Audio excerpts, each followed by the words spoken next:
70 ఏళ్లు పూర్తవుతున్నాయి. 1975 జూన్ 25న అప్పటి ప్రధాని ఇందిరాగాంధీ ఆర్టికల్ 352 ప్రకారం ఎమర్జెన్సీ విధించడంతో దేశంలో అత్యవసర పరిస్థితి అమలైంది. ఈ అంశంపై సీనియర్ న్యాయవాది కరుణా సాగర్ మాట్లాడుతూ ఎమర్జెన్సీని ప్రజలపై రుద్దిన దారుణ ఘటనగా అభివర్ణించారు. రాజకీయ అవసరాల కోసం దేశంపై ఈ నిర్ణయం తీసుకున్నారని, మీడియా, రాజకీయ నాయకులను జైళ్లలో పెట్టినట్లు తెలిపారు.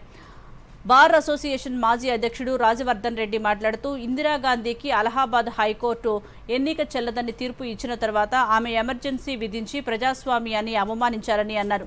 అధికారం లేకున్నా నెలల తరబడి నాయకులను జైళ్లలో ఉంచారని, నియంతృత్వ ధోరణితో వ్యవహరించారని విమర్శించారు.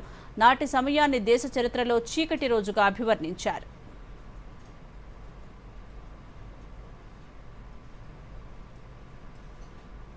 ఈరోజు మనం దేశ చరిత్రలోనే అత్యంత దారుణమైనటువంటి రోజును గుర్తు చేసుకుంటున్నాం. 1975 జూన్ 25వ తారీఖు రోజు ఇందిరాగాంధీ గారు ఒక ఆంతరంగంగా సంక్షోభం అనే ఒక కారణాన్ని నెపంగా చూపించి ఆర్టికల్ 352 ప్రకారం దేశంలో ఎమర్జెన్సీని డిక్లేర్ చేయడం జరిగింది.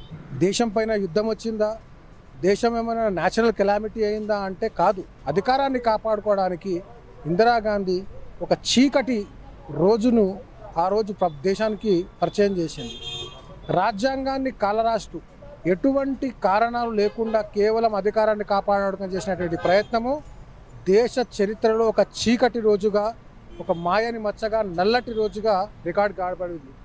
నేటికి మన భారతదేశ చరిత్రలో ఎమర్జెన్సీ విధించి 50 సంవత్సరాలు.